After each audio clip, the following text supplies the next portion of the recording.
अखिल भूमंडलीय सर्व शिरोमणि मुनि समाज के संस्थापक आदि मुनीश्वर योगेश्वर सद्गुरुदेव शिव मुनि महाराज की जय।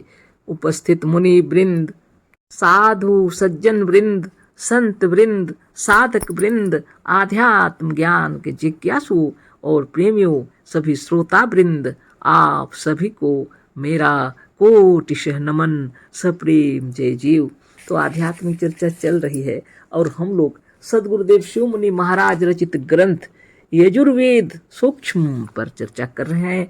अध्याय 1 पर चर्चा हो रही है। शीर्षक दिए हैं सद्गुरुदेव शिव मुनि महाराज यजुर्वेद में आत्मविद्या, इसी पर चर्चा हो रही है। और कल हम लोगों को खूब समझाए हैं सद्गुरुदेव यजुर्वेद का अध्याय 32 का मंत्र 4 है ना, उसको हम फिर से मंत्र को पढ़ दे रहे हैं, कल का मंत्र और आगे हम लोग पढ़ेंगे।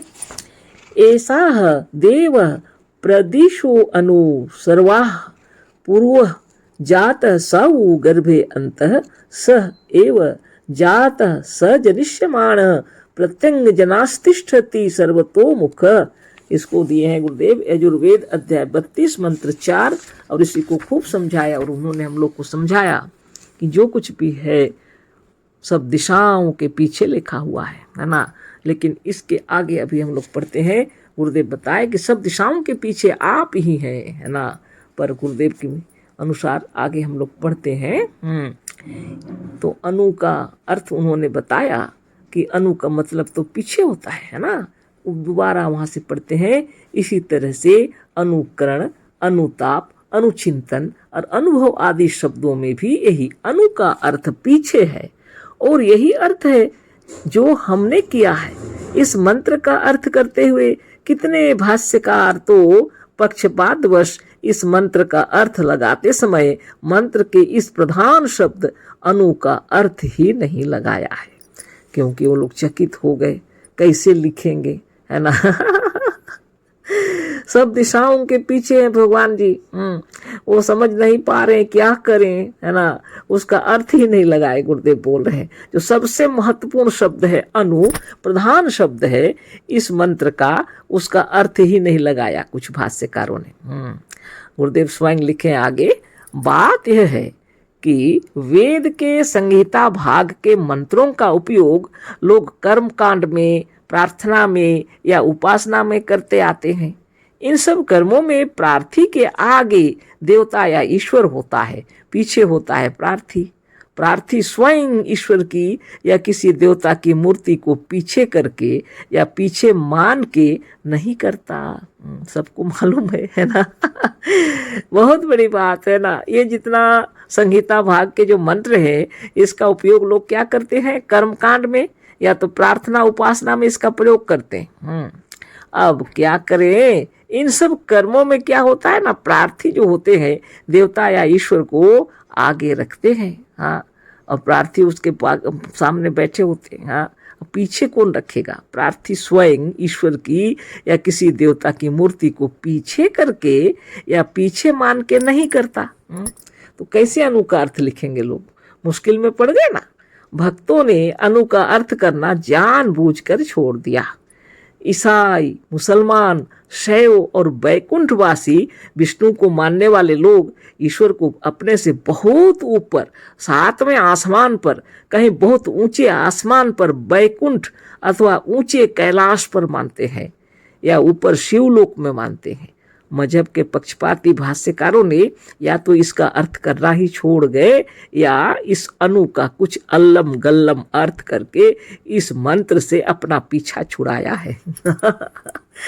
मंत्र को तो निकाला भाष्यकार लोग, लेकिन भाष्यकार करते समय माथा गर्म हो गया, पसीना छूट गए, है ना, सोच में पड़ गए। ये अनु, बाप रे बाप बोलते प्रार्थना और ये सब करते समय तो भगवान को आगे रखा जाता है, और ये पीछे कैसे रखेंगे। सो उसका अर्थ ही छोड़ दिए, उसको ना निकाला ही नहीं उन्होंने।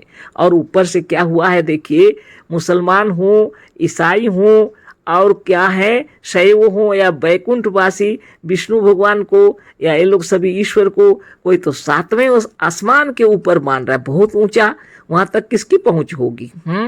बहुत ऊंचे आसमान पर, कोई बैकुंठ में, तथा कोई ऊंचे कैलाश पर्वत पर मानते हैं, कोई शिवलोक में ऊपर मानते हैं। अब बताइए ये लोग क्या करें। अब यहाँ तक तो कोई मजहबी पक्षपात कर ये लोग कोई जा नहीं सकते, तर्क भी तर्क क्या करेंगे, है ना। वाह, रक्षा तो ईश्वर का बहुत किया है इन्होंने। कोई सातवें उस आसमान के ऊपर तक कैसे पहुंचेगा। कोई कैलाश पर्वत तक तो पहुंचना मुश्किल हो गया है ना, बहुत बड़ी बात हो गई है। और कोई ऊंचे बैकुंठ आसमान में बताते हैं, कोई शिवलोक बहुत ऊपर। अब बताइए, वाह, धन्य आत्मा सदगुरुदेव शिवमुनि महाराज की जय। तो गुरुदेव क्या कहते हैं, मजहब के पक्षपाती भाष्यकारों ने या तो इसका अर्थ करना ही छोड़ गए, अर्थ करना ही छोड़ दिया, या इस अनु का कुछ अल्लम गल्लम अर्थ करके इस मंत्र से अपना पीछा छुड़ाया है। आगे देखिए कैसे पीछा छुड़ाए होंगे वो तो भाष्यकार लोग, है ना। ऊपर भी एक दिशा है और नीचे भी। यह मंत्र स्पष्ट रूप से कह रहा है कि यह ऊपर की ओर कैलाश पर्वत पर, शिवलोक में या बैकुंठ में नहीं है। इस तरह से वह नीचे भी क्षीर सागर में या पाताल में नहीं है।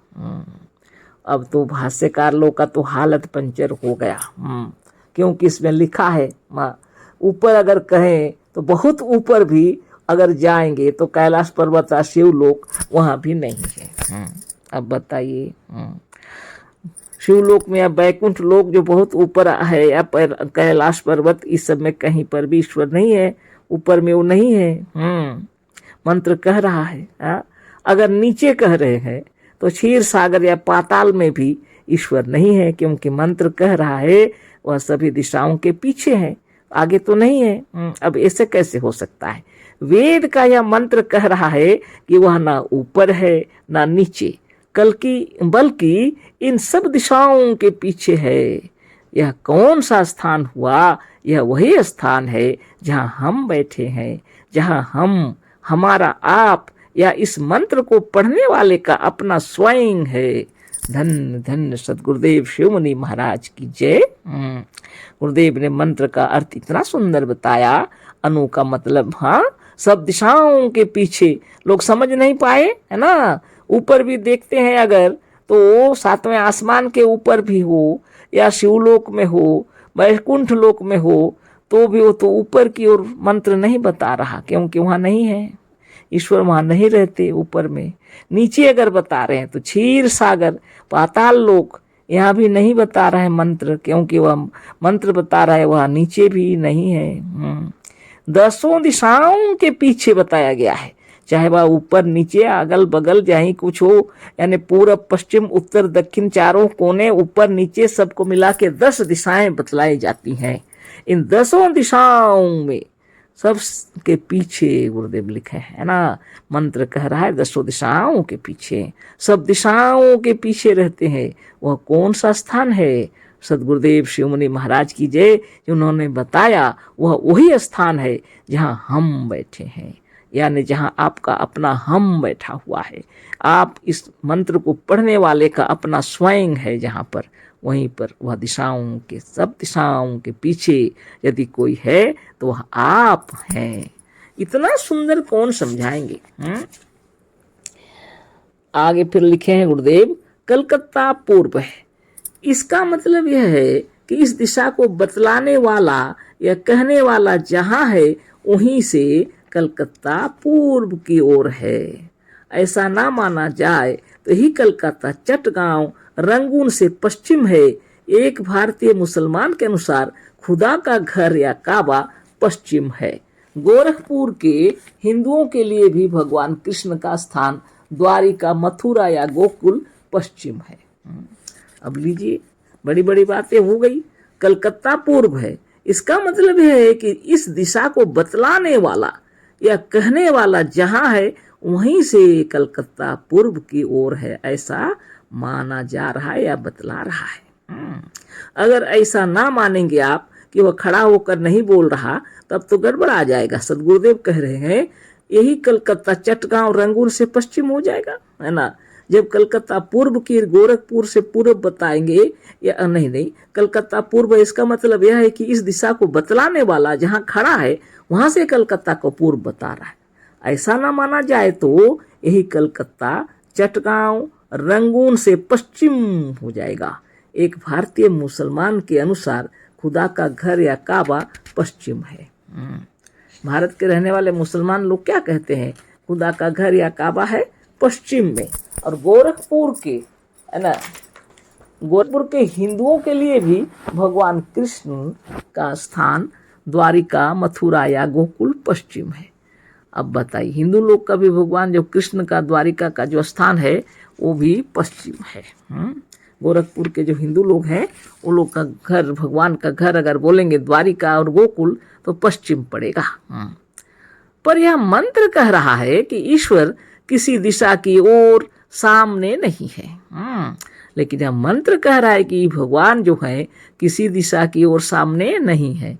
वह तो सब दिशाओं के, चाहे वह पूर्व हो, पश्चिम हो, उत्तर हो, दक्षिण हो, चारों कोने हो या ऊपर और नीचे हो, इन 10 दिशाओं की ओर नहीं है। वह तो इन मंत्रों दिशाओं के पीछे है। अर्थात वह इस मंत्र को पढ़ने वाले का, इस मंत्र पर विचार करने का अपना आप है।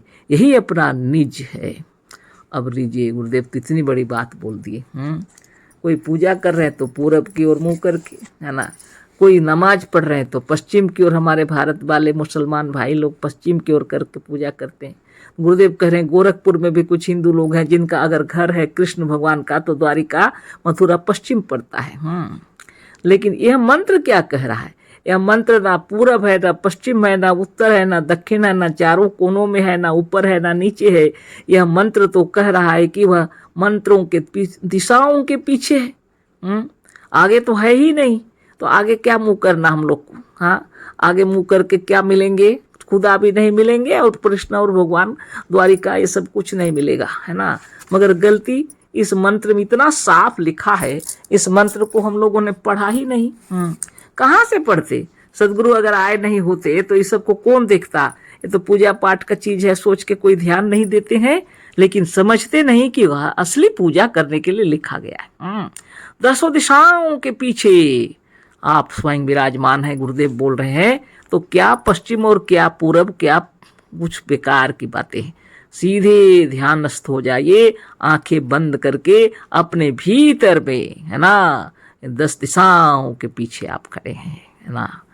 सारी दिशाओं से हटकर, है ना, आंख बंद करके अपने आप में तल्लीन हो जाइए, है ना। और कुछ सोचने का नहीं है।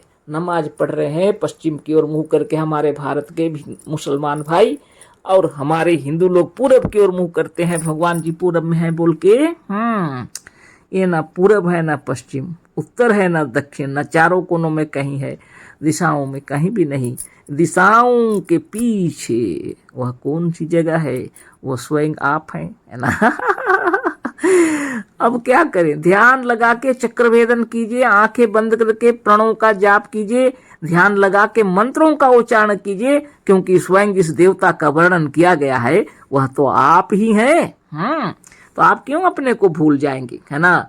निरंजनो हम जगदीश्वरो हम, नित्य जपिए, है ना। दिशाओं में नहीं है भगवान, तो दिशाओं के पीछे है ना। गुरुदेव की महिमा अपार। इस मंत्र में जिस देवता या ईश्वर का वर्णन है वह दिशाओं में नहीं, परिधियों में नहीं, संसार के गोल चक्र में नहीं, किंतु वह सब दिशाओं, चक्रों, परिधियों की ओर न होकर केंद्र में है ना। तो इस चीज को ख्याल रखिए और कल फिर चर्चा करेंगे। आज खूब तल्लीन होकर के प्रणव कीजिए, तल्लीन होकर के मंत्र जपिए। आपके शरीर में, शरीर रूपी ब्रह्मांड में, आप नख से लेकर शिखा तक, शिख से लेकर नख तक, इस शरीर के रोम रोम में, इस शरीर के जर्रे जर्रे में आप स्वयं विराजमान है। आप स्वयं साक्षात ईश्वर हैं। इसी को कोटि कोटि नमन किया गया है, वेदों में भी और कुरान शरीफ में भी और बाइबल में भी जिसका वर्णन किया गया है। और जितने बौद्ध, जैन, जितने पारसी, सब जिस महात्मा लोग जिसका माने ध्यान करते हैं वो कोई बाहर नहीं रहता। 10 दिशाओं के पीछे जब भी ध्यान लगेंगे आंखें बंद हो जाएंगी, है ना। आपके भीतर वह ब्रह्म स्वयं आप हैं। सदगुरुदेव शिवमुनि महाराज की जय। कल फिर बातें करेंगे। अशेष धन्यवाद, कोटिशः नमन, सप्रेम जय जीव। सद्गुरुदेव शिव मुनि महाराज की जय।